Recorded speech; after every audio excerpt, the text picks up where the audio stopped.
Well, good morning. Welcome to your daily crypto news and analysis. As always, I'm the Crypto Duck. We're brought to you by BYBIT Exchange and the Diamond Hands Network. Both those links in the description.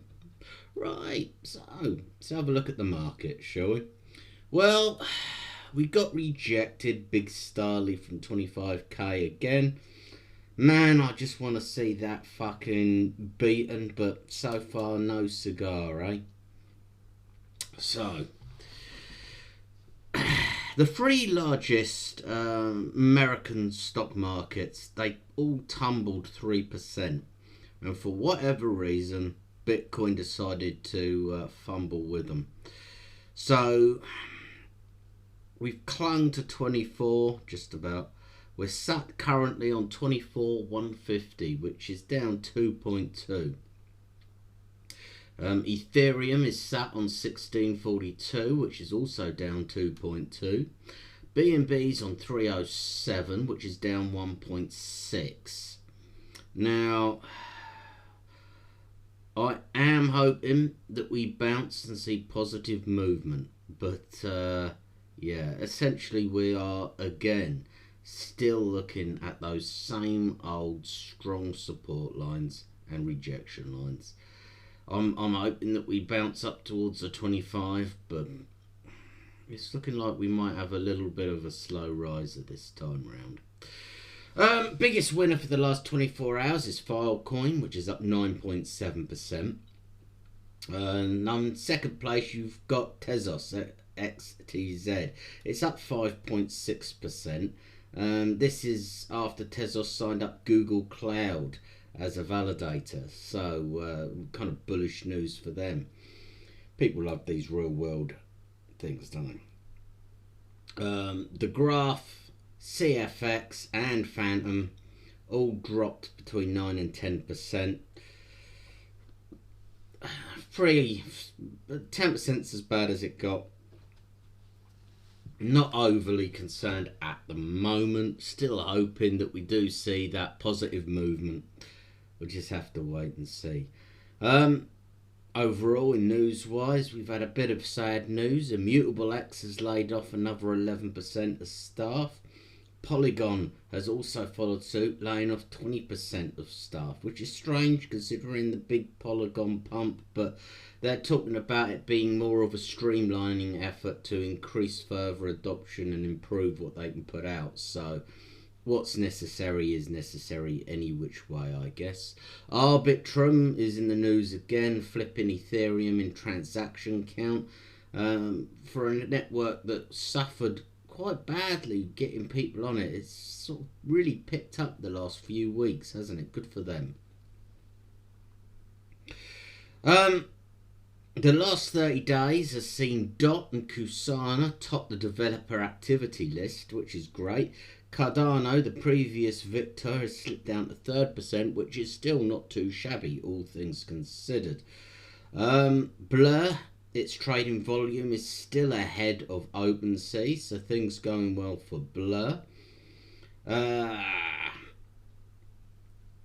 MasterCard is looking at enabling Web3 USDC payments.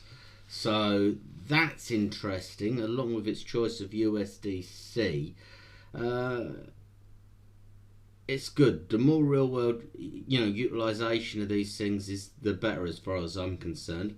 STX is just smashing the shit out of it at the minute, isn't it? Fucking fantastic.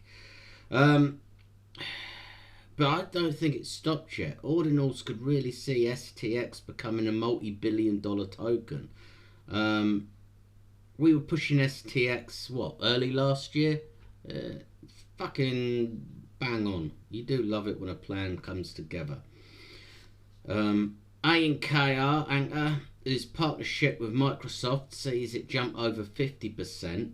Tencent also partnered with Anchor. So, I mean, Anchor's had some major bullish news just lately. Tencent also partnered with AVAX, Scroll and Sui as well, all at the same time. So good for them. Paxos is still negotiating with the SEC. It's saying it's going to end its partnership with Binance. Yeah, I'm not really sure. I still can't comprehend how the SEC can possibly claim that a dollar pegged coin is somehow a security. It's a bit baffling to me, but we'll have to wait to see how that one comes out. They've basically said they're going to continue the talks in private and not disclose anything to the press. Binance, on the other hand, has said that they're basically looking to create a non-dollar peg stable coin. They're looking for alternative suppliers. What do you expect? I mean, America is causing problems. Of course, the people in the field are just going to go elsewhere. Yeah, America likes to think that they're important, but the truth is, apart from being the world's biggest terrorists, they're kind of irrelevant. Hong Kong is going to invest 6.37 million to spur Web3 growth. So that's bullish news continuing on from everything going on in China. So that's fantastic. And Coinbase managed to grow revenue by 5% in Q4, which brought it into 605 million, which is not too bad, is it really, all things considering. LyoPay has LYO token, that is for you, that they've funded a load of advertisements. I've seen fairly decent press releases come out regarding them, saying about them, gaining users, etc., etc., which is all good. I'm kind of like the project. It's one of the long termers, isn't it? Started mid last year. What a time to start a project in itself. Good for them. Yeah, I'm not sure what's going to happen with the whole America thing. It's very sad. I mean, it is a huge market. I don't really understand why they're playing so hardball. You would think it would be in their interest to bring these companies that are going to be the next generation of companies onto their shore. But, I don't know. But it's a strange one. It's a strange one. But anyway, there you have it. Look, that's your Wednesday. Your hump day is humped, shall we say. Slap subscribe, hit me up on the socials, call me a cunt, it's all good in it. See you soon. All things crypto by a duck life. See you next time.